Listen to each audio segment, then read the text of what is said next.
భీముడు మహాభారతములలోన సద్గుణ సత్ప్రవర్తన యోచన ధర్మదాన ధర్మాయుత యోగ సాధన ప్రక్రియతోన ఇంద్రునకు అనేక దానంబులను చేసియున్నాడు. తనయ్యకు తన శరీరంబున అంటే పెట్టియుంద వెయ్య కముచకుండంబులను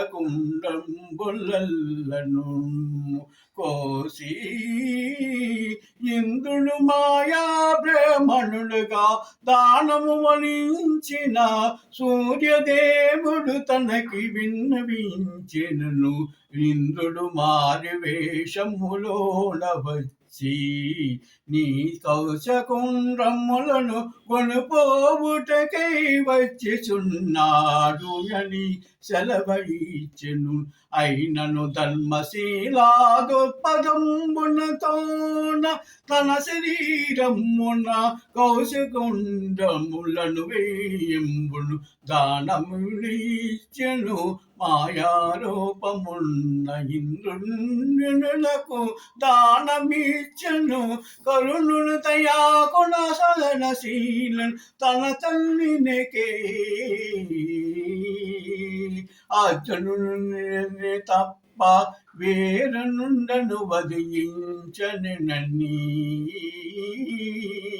కుంతి తన తల్లి అయిన కుంతీదేవికి వరమును సంగెను.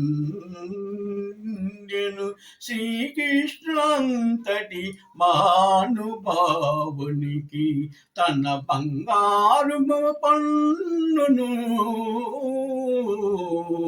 తీసి కడిగి శ్రీకృష్ణ భగవానికి దానమిచ్చెను. కరుణుడు దాన వీర శూరకరణాయుతంబును చరిత్ర యోగ యోచనంబునగును ధర్మ ప్రక్రియ సాధనయే కర్మయోగ శాస్త్రంబుల పద్మ ధర్మంబులనుగును ధర్మములన్నీయో కలయకి కర్మయోగ శాస్త్రము మగను. ధర్మాధర్మ విశిష్టాభావనంబున యోజించిన అది ఏ ధర్మము మగును అది ఏ యోగ సాధన ప్రక్రియ మగును. Like, share, and subscribe, and click the bell icon to get more videos.